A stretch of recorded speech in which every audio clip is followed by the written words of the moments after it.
everyone, and welcome back. My name is Christy. I am located in Massachusetts with a zone of 6A. My last average frost date is going to be May 15th. And today we are going to go ahead and start one of my favorite herbs, and that is basil. Now, I use basil all the time. I like to use it whenever I'm cooking, making some homemade sauces, especially my Boursin pasta dish that I use with basil and my cherry tomatoes and the Boursin cheese is absolutely delicious. I definitely will be showing you that when the time comes.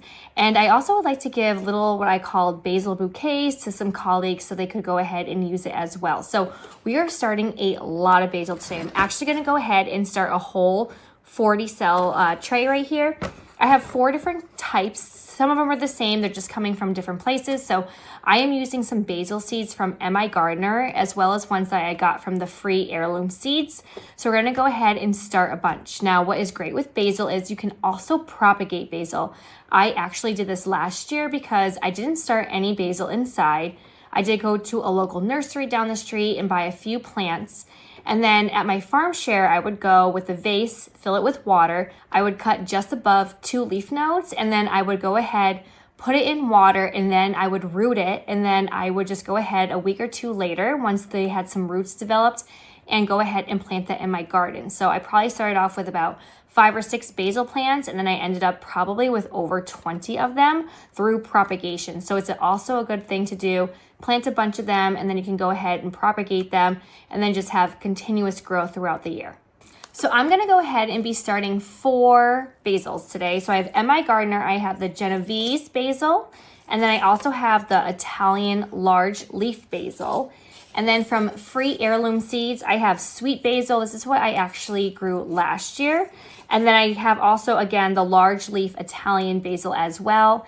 You don't have to go ahead and start so many in your cell trays. You could also propagate it, like I said.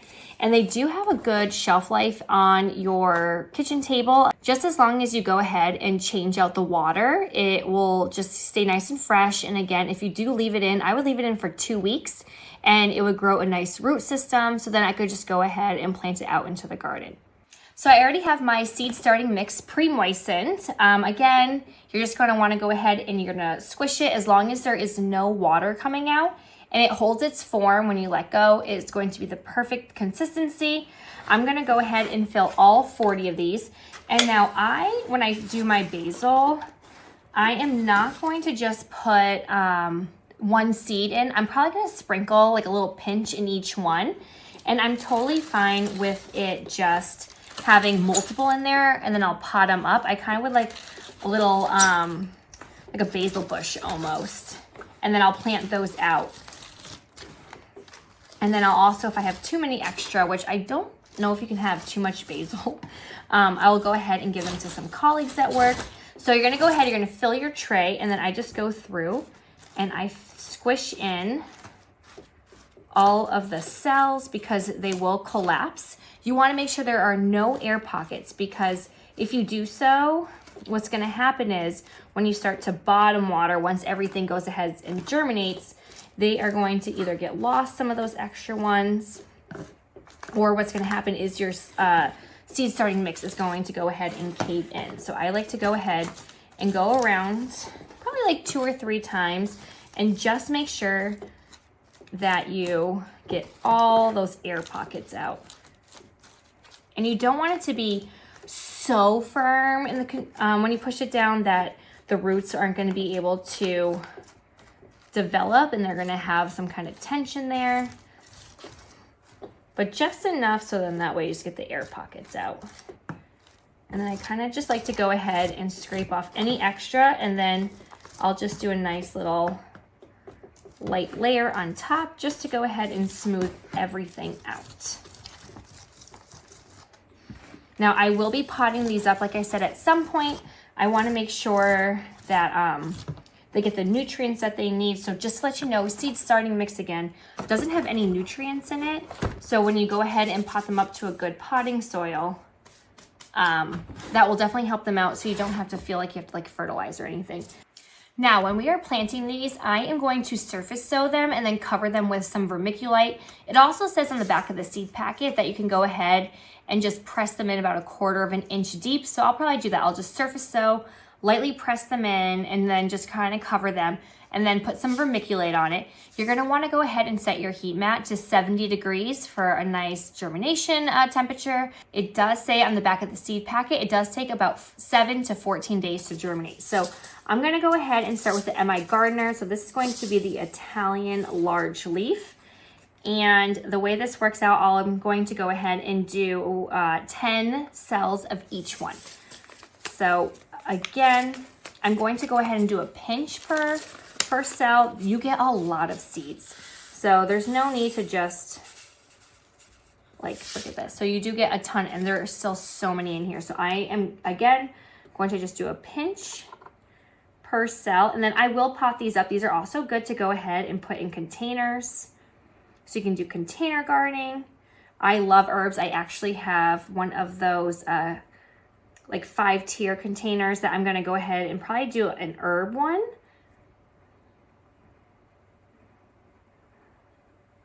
And it is so quick, it fills up so fast. And I still have so many seeds. And again, I am doing this about 10 weeks ahead of time. And the reason I am doing them so fast, oh, and I did a really bad job getting them back in here, is because of the slugs. So they would eat basil. They love basil, at least the ones that I have. And I want to just make sure they are good, hardy plants. And I do have the space. As you see, I have all of my tomatoes. Actually, I shouldn't even say all. I still have a lot I have to go ahead and pot. I thought I had like 100 of them. So I had probably about 100, excuse me. I had about 120 pots ready to go, and I definitely need more. So we have a lot of tomatoes here getting for seed starting. All right, so this is going to be the Genovese basil from MI Gardener. Again, I am just going to go ahead and sprinkle them in, and then I will go back after all the cells are filled up, and I'm going to just go ahead and tap them in, and then I will cover them up with a little bit more soil perhaps, or just a good amount of vermiculite. And I am doing a good pinch in each one, and then I'm just gonna go ahead and set the rest back in. And the best thing about these is that you just have so many. So if you feel like you might need some more, or you want to go ahead and start some in the middle of the season, you can go ahead and do so because you'll have a lot left over, or just save them for next year. All right, now we are going to go ahead and do the sweet basil. And I'm hoping that after a while, this is becoming a little bit easier for everyone. It's kind of like the same few steps over and over. And the biggest thing is just making sure you have enough room on your heat mat or under your grow lights. Or if you have a sunny window, these would be good for as well. Actually, I'll probably end up doing all of these from Free Heirloom Seeds. So this is going to be the sweet basil. I'm pretty sure that's what I had last year. And oh, they just thrived once they were able to go ahead and grow. You do have to go ahead and, again, like I said, just make sure you do a good job snipping it right above the leaf nose, so that way it will go ahead and branch out some more. All right, looks like we're good. I'm gonna have some extra.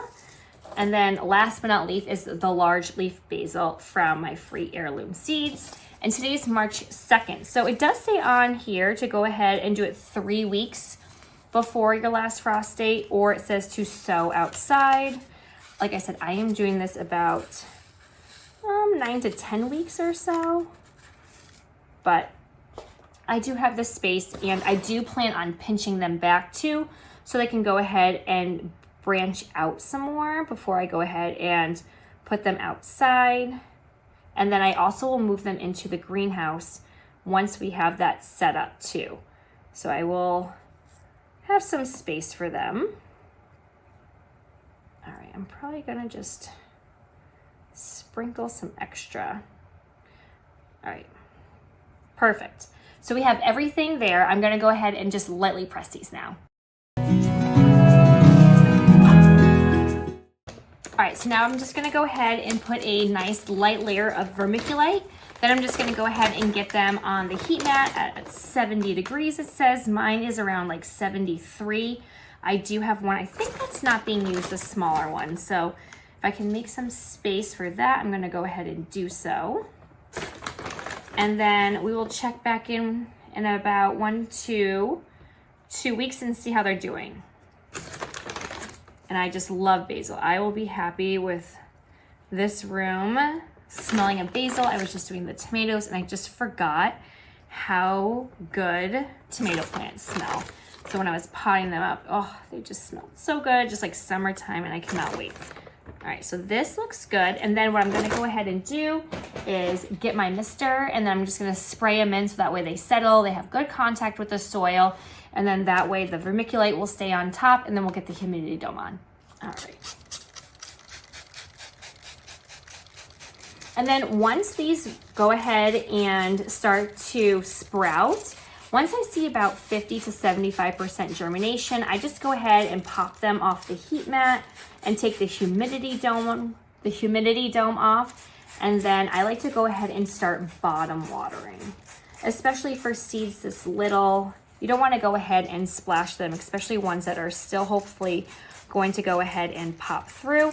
And then I always check every morning and every night just to see if the soil is still moist, because you want to make sure that it is. And then you can go ahead and just add some more water. I just use the same spray bottle or mister. And I find that because it does get super warm in here because of my windows and the sun is now popping through a lot more, that I do have to do it probably twice a day, but I don't go ahead and like overwater it. All right, that is it. So then, and now we're just gonna go ahead and pop this humidity dome on. Again, you wanna make sure that the holes are alternating, and then we're gonna go ahead and set it on the heat mat. And that is it. Is as simple as that. We have 40 cells filled with basil with 4 different types, and it's probably gonna be, I don't know, almost like 100 little plants if they all do go ahead and germinate. And I do plan on leaving them just like that. If more than one germinates, I'm not gonna go ahead and pinch back or transplant. I'm just gonna go ahead and put it in a larger pot. I'd rather have it be a little bit bushier like that. And then I'm also gonna go ahead and make sure I pinch them back as they grow. This way they do branch out more, and then I'll have, I feel like, little more basil bushes. And you know what, it might not be the way that you do it, but I had that from when I went to the nursery. They just basically had a bunch of little starts in one pot. So I'm just gonna go ahead and keep up with that. And then hopefully if the slugs do come around, they shall be okay. And again, thank you so much for joining me. If you go ahead and hit like, subscribe, and that bell button, I would definitely appreciate it. And I can't wait to go ahead and show you future updates, and definitely check out how I did these tomatoes. Have a great day. Bye. Hello everyone, we have a quick update here on our basil. Today is March 5th, and as you can see, all of my little clumps of seedlings have sprouted. I planted these on March 2nd, so this is 3 days worth of germination. And I am so excited.